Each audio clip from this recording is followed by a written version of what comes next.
morning to everyone. My name is Adrian. I like to come up with convoluted presentation titles that are hard to follow.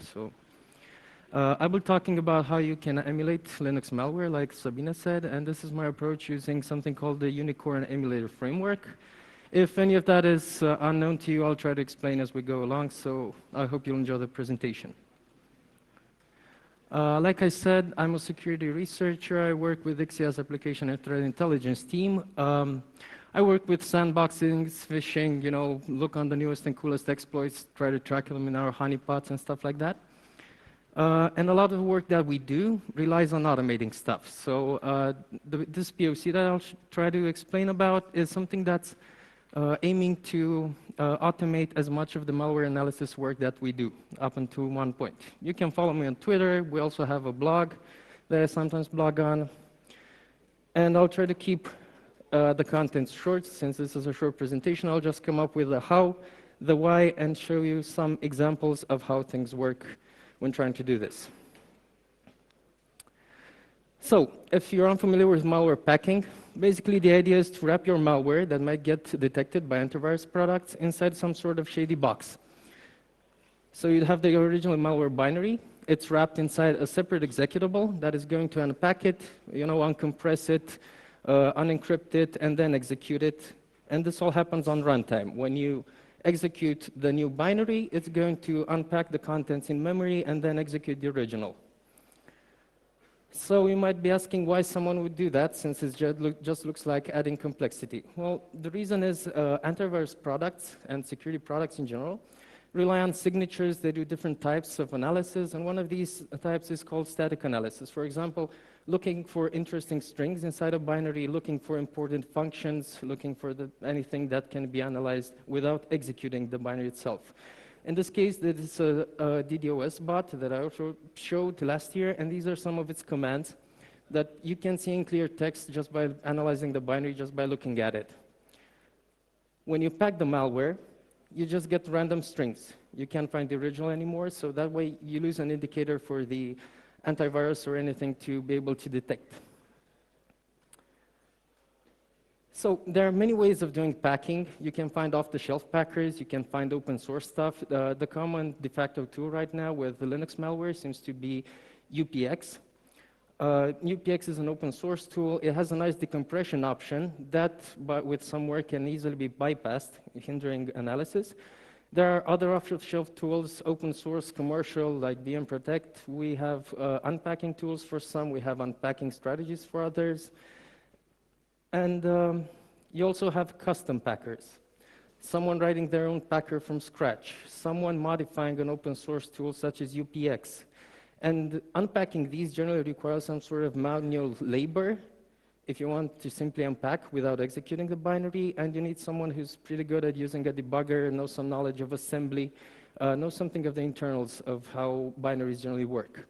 So like I said, I try to automate stuff, and I was looking into how you can automate this. The simplest and most direct way to do that is to use a sandbox. That means executing the malware or the malware candidate, suspicious sample, inside the virtual machine. Generally, you use a virtual machine that you have a clean state for. You would restore it to a clean state. You would execute the malware. The machine is highly monitored, and you can see what happens during execution. And this is pretty hard to customize, because you have to add more monitoring tools as things go about. The tools themselves might get detected by the malicious author on execution, and the malware stops running. And this is pretty expensive. You sometimes have to wait for a couple of minutes until everything goes. You also have trouble scaling, because I need to add one more package to my virtual machine, then I need to deploy a VM template on a lot of sandbox boxes. So that easily becomes hard to customize. Emulators have been used for some time. The go-to tool so far is Kimu, which is a nice emulator, but it has the same limitation of being pretty hard to customize. It's written in C code. You have to do some recompiling. You have to do a lot of pretty hard labor to be able to customize it. And someone also suggested we could overload the Linux system call table. I'll explain what system calls are if you're unfamiliar. Basically, just overloading some default services that Linux would provide and then tracking and seeing what happens. And this is about as hard to customize as anything, since it requires recompiling, modifying kernel modules, reloading kernel modules, and stuff like that. So again, seemed hard. I don't want to take this approach. So on to Unicorn. You can see a unicorn over there. What's Unicorn? At some point, some people started working on 3 frameworks called Capstone, Keystone, and Unicorn. They're used for assembly, disassembly of binary code, and Unicorn is an emulator. That means it's able to take CPU instructions and execute them as would happen on a real-life CPU. So that's the starting point for this. We have something that's able to execute CPU instructions in a binary. And at first, it seemed kind of easy. What do you have to do to execute a binary? You just take it, load it into memory, then execute. Nice and easy. Should actually become easier as time goes by. The reality of any research trip is something like this, unfortunately, but it's also fun. So the reason for that is that things get a bit more complicated. The operating system, when executing a binary, does a lot more work behind the scenes than we are aware of. Basically, it loads it into RAM. It would allocate CPU time, which we don't have to worry about when doing emulation. The CPU would execute instructions, and that's the part that Unicorn does for us. It's able to do all of that. And then the application is going from time to time to ask for different services from the operating system, like asking for more memory, asking for writing to a file, reading from a file, and stuff like that. So the middle part, Unicorn helps us with, but parts 1 and 3, the ones on the left and right, we have to do them on our own. So how would you load a binary into memory? Oh, if you start searching online, you find some information about how Linux ELF binaries are loaded. You find that they have some mappings. This is an example of a mapping the file contents to memory. For example, this part here says that you should go to the beginning of the file, grab so many bytes, and then load them into memory, maybe at a specific address, allocating as many bytes for it. You can also have different types of mapping, such as this one that has a lot of zeros on the file part. And that's the reason there's nothing being loaded from the original file when loading into memory. It basically says, I'm going to need this much memory. I know I will need it at some point, but just load it whatever, and I will simply overwrite it and use it as time goes by. So after you do this, after you understand this, the binary loading part becomes pretty easy. Then we have the part on the right. Those are the operating system services, and this is done by system calls. I don't know how many of you have looked into this part. Basically what happens is when you need something from the operating system, the CPU is going to have a special instruction. This is an example from Intel and AMD x86-64 architectures, where you have a syscall instruction. And before the syscall instruction, you pass some parameters. In this case, it's the value 1 in one of the CPU registers. There's a nice table that you can find for Linux and for any operating system that says, in this case, value number 1 is a system write command. So this would be an attempt to write to a file. It also receives other parameters because it has to know which file to write to, what it's writing to, how many bytes to write to, and stuff like that. And this is something that you have to do manually. Unicorn allows you to do that by hooking the system call function. And once you can look at the register values, you know what to do to emulate the system call in your emulator. So I said Unicorn helps us with CPU execution. What's cool about Unicorn is the fact that it's got bindings for different languages. I gave you the example of QEMU, which basically is a lot of C code. You have to go with C. Unicorn is highly easy to customize. It's got bindings for different languages. My de facto language is Python, and you can easily bind a lot of the stuff and execute and do everything in Python. Once you identify an entry point for the file, once you've done the binary loading part, you just have to specify the entry point and then do Unicorn emu start emulating, and it will start executing instructions up until the point it can no longer do that. You also have nice and easy access to writing memory, reading memory, writing registries and everything, so you can do it with just a couple of helper functions, just a couple of lines of Python to do everything you need at any point that you need. So with that knowledge, I've loaded the binary. I'm so happy I can now start the emulation. This is an example from a piece of simple C code that just printed test. the word test. I should see this working, and it completely crashes. Not so happy then. Then I realized why. Real-life applications need more memory than they were designed. Because, for example, you have one C file that's going to, the binary will just read contents from a file, maybe write something, write a couple of numbers. It doesn't know how much data you need to write. So at some point, it will need more and more memory to be able to do that.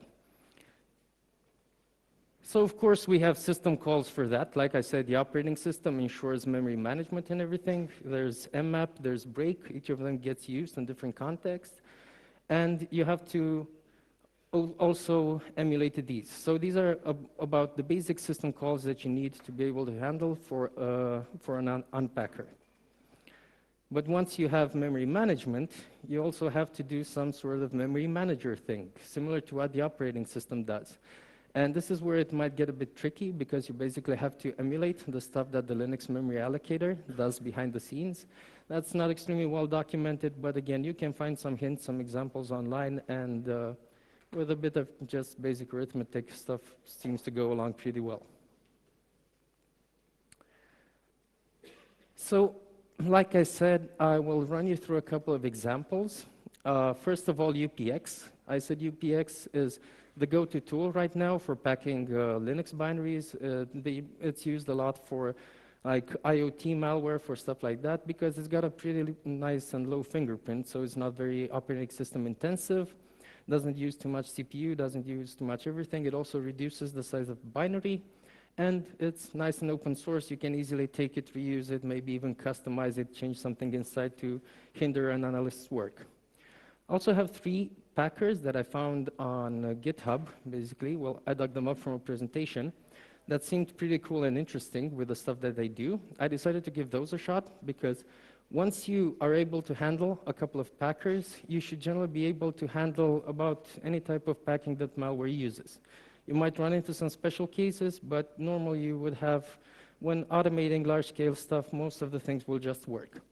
And also show you an example of a malware sample, where not necessarily the packing part and unpacking part is interesting, but just the fact that you can gather more and more info from emulation. And if you're wondering how I chose those 3 packers, I said I found them in a presentation. It's from a presentation at RadarIcon by Unix Freaks JP, one of the people behind the Malware Must Die project, if you've ever heard about it.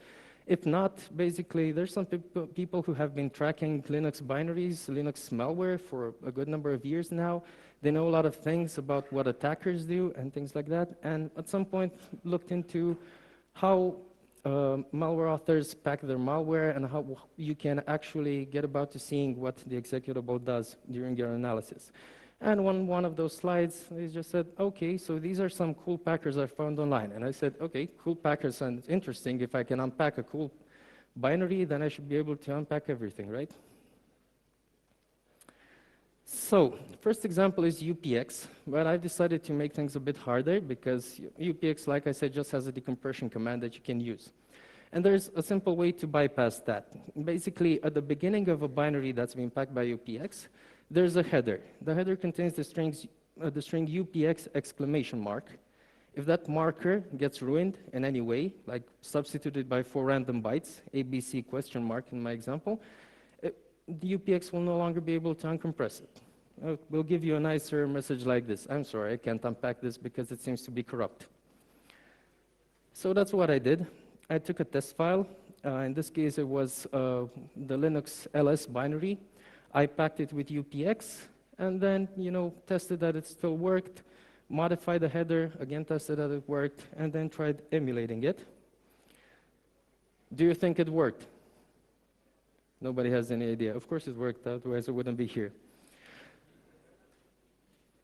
First things first, make sure that you cannot find the original strings inside. That's a lesson I learned the hard way. So basically, if you do ls ---- help, it's going to tell you usage, whatever, it's going to tell you some stuff. I just checked that the strings no longer appear inside the binary that's been packed. After that, I emulated it, and at one point, emulation can only take you so far. Stuff will crash, and at that point, I just had Unicorn dump all the memory to separate files, and just used grep to search for the strings. And you can see the usage strings over there. So basically what happened, emulation managed to get the unpacked version into memory, and at that point, I dumped the memory and had access to the original malware contents. Well, LS in this case, not malware. So the UPX example works. It also works with minor modifications. On to the next one. The next tool, this is one of the cool packers. It's called Packer Elf. You can find it on GitHub. It's got support for 64-bit binaries, which I was interested in. And I tried using it and emulating it, and my emulator crashed. And after about 1 day of debugging, I realized why it crashed. The reason it crashed is that the packer seems to crash itself. So basically, the stuff that I would pack wouldn't even execute outside of the emulator on plain old Linux. So like I said, research goes up and down, up and down, up and down, and this was one of the downs. I gave up on this, since if you can't use it to pack and execute your malware, I don't see any point in analyzing it. So I went to the next one. The next one is called Elf Packer. This one, I needed a new target for it. It's just simple code that would print Adrian was here. Bad idea to use test as the keyword you're searching for with statically compiled binaries. Very bad idea. Why I needed a statically compiled binary was the fact that the way Elf Packer was is by creating a code cave. Just looks for a large number of null bytes inside the original file, and then is going to overwrite them and set the entry point of the binary to to one of those addresses. So it's going to start execution from a section that was originally null bytes. That's why you have to do static compilation to have a good chance of finding a lot of null bytes in memory. And with that, I did the exact same thing, emulated the binary, lo and behold, the string was in there. I was very happy until a typo brought me to this thing. So because of a typo, I saw that, oh look, I have the string in clear text inside the original file. Basically, I did not unpack anything. What's going on here? So back to the documentation part, it actually said, had I read the documentation completely, I don't think anyone does that, but it only does encryption of the text section of a binary. So one binary will probably have code sections. It might also have data sections. And static strings, like this one, will go into the data section. And Elf Packer only packs the code part, unfortunately. So in this case, you can't, if you're trying to write some malware and pack it using something like Elf Packer, I would recommend against it because it's going to leave a lot of things hanging around in clear text. So my third target of opportunity that seemed the coolest is called Midget Pack. And Midget Pack seemed interesting because instead of just doing like simple XOR instructions or stuff like that, it actually did cryptography, like good cryptography. You can see the list of algorithms there. I went with the password-based version. You can also specify a key file for decrypting on execution. I went with password-based, basically because I was a bit lazy and didn't want to mess up with a separate key file. First thing first, make sure that the strings actually get encrypted.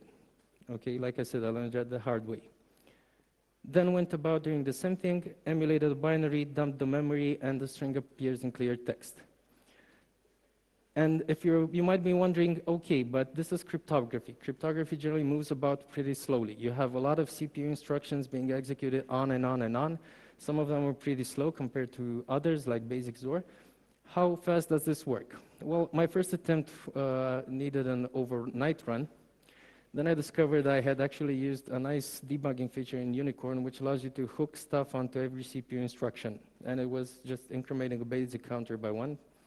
Once I was able to figure that out and comment that line, it actually ran in about 2 to 3 seconds. That's about as fast as you can get, especially since we're dealing with cryptography stuff. If it was just one of those simple XOR packers, it moves blitz. Emulation apparently seems to have gone a far way. I don't know how many of you have used an emulator like Box or Chemo or anything before, but Unicorn is actually doing a pretty good and fast job at executing these. And on to the malware sample. With the malware sample, I didn't focus so much on the packing. Like I said, now that I know I'm able to treat general packers, I would like to see how can you use this for more analysis. And the idea is system calls, again, because anything that malware needs to do is going to do via system calls. So just by hooking those, you can see poke some interesting system calls and see what happens. And this is an example from one of the many Mirai binaries that exist in the wild, which is actually opening a socket and trying to connect to 8888. You all know that IP, okay, it's the Google public DNS server, and this is a behavior that's been spotted in some of the more modern and modified Mirai clones, where they would try to connect to 8888, basically just checking if they do have an internet connection available. And if they do have an internet connection available, they say, okay, this is not a sandbox machine, I'm just going to continue executing and actually doing the malicious part now. And you can actually see this using an emulator, and you can go forth and look into more system calls, and then you can see it also binding to a socket and starting listening on a port. So just with a simple Python script that's able to handle a couple of general cases, you get to the point where I can say this binary over here does a connection check and then goes about listening on a port. It's probably a backdoor. It might be trying to host malware and spread it around for other people to use or whatever. Most likely a backdoor, I would say. I haven't looked into it much more than that, but like I said, it's useful info. It's very useful info when you're trying to analyze a binary first and you don't have too much information, especially because of the layers of packing that get added to it. So, in conclusion, I would say that the emulation approach is worth it. People have been using it for some time, but it did have its limitations. Right now, with something as easy to use as Unicorn, you can easily do more and more advanced analysis at scale using this. The information you gather is useful. I mean, for me, it's very useful to be able to get a foothold on what's going to happen on execution. I might decide to sandbox this sample. I might decide to say, okay, this is clearly something bad. I don't care. I'm not looking into it anymore. But you can just use it for a couple, 2 or 3 seconds run can actually get you a lot of info that you can then use for more advanced analysis. It's pretty easy to customize. So everything that I presented here is just about 100 or 200 lines of Python code. That's about all it takes. After you do install a couple of package dependencies, it's like 200 lines of code. That's awesome to me. Like I said, it's fast. It's fast and it's very easy to deploy at scale because you're basically just installing a Python package wherever you want to try and do the simulation. And research is fun. It's a nice game of ups and downs and everything, but at the end, I found it to be incredibly enjoyable, worth it. And if you people are not doing any sort of research on your own now, I highly encourage you to do it because it's actually an enjoyable activity. And I think you like it, and I think more value will get added to the world that way. And that's about it for me. If you guys have any questions. Keep in mind that for every question we take, we're also offering goodies. Yes, and we have... Can I ask a question then? In another speaker's presentation, sure. We have 2 microphones that we'd like to offer to people in the audience. Yes, the person over there.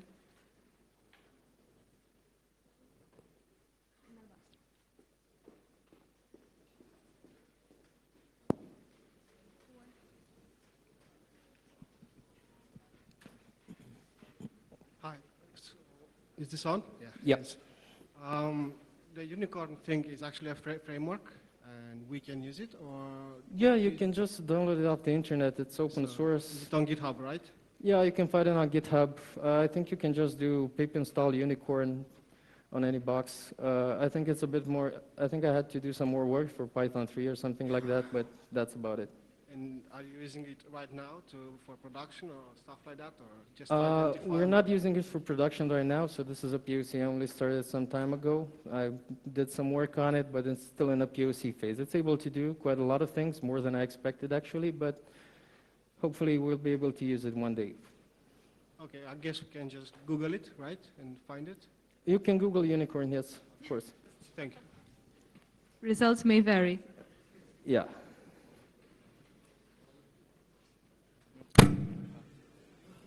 Hello. You mentioned before the honeypots. Yes. Can you tell us what type of honeypots are you using to capture malware? Well, we're using both open source stuff that you would find online, like Diania the regular honeypots that you can use. We also have some stuff that we developed on our own for different kinds of things. I know we use a lot of different ones. So we have like Kudania for SMB and a couple of other protocols. We have web honeypots. We have some which are targeted at custom exploits for different types of systems. So basically, when something comes about and seems to be dangerous to a lot of systems at scale, we try to create a honeypot for it. As simple as possible, just drop a Python script that binds to a port and says, okay, I'm vulnerable, exploit me. Hi, and thank you for the presentation. So you showed us on a C compiled program on, I guess it was on an Intel CPU. Yeah. Does this work also on an ARM or a MIPS CPU? So my POC right now, no. I want to expand on it. I just base myself on the fact that the people doing Linux malware right now, they supply binaries for a lot of different architectures. So Yes. they supply them for a lot of different ones. It would need to get a couple of modifications, but Unicorn is able to do that without a problem. So it supports a lot of different things. The only thing would be, like doing it on Linux is easier than doing it on Windows, I guess, because Windows binaries are a bit more convoluted to execute and everything. Yeah, that's But right. you can definitely use Unicorn for MIPS and ARM and everything like that. Okay, thank you. Let's take some questions from another part of the audience. Let's take it from the left. Or I guess not.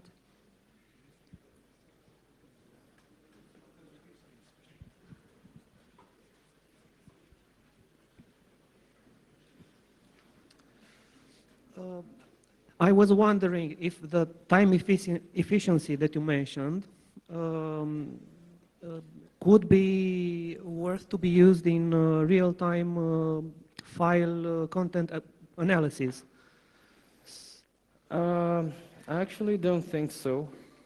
Basically, I don't know, when you right-click something, go scan this file or something, it would take kind of a long time. And if you have real-time analysis, okay, you don't have to right-click and everything, but when I double-click the binary on my system, I would expect it to just start. And I'm adding a 1 to 3 second delay over that. The thing is, what happens with antivirus products now, it's been going on for a good number of years now, they do some sort of limited sandboxes inside for analysis. So this is not, I don't think this would necessarily be efficient, for an endpoint security product, but when you do offline processing of stuff and try to do it at scale, I think it's definitely worth it. So basically, this model should be used only for static, punctual analysis of the files. Yeah, it's used for a system like ours, which does a lot of online processing, but it's more like offline processing, since we do it in the cloud with stuff that we're able to crawl and find in honeypots. Okay, thanks. One last question. Let's take one from the other side of the audience, please.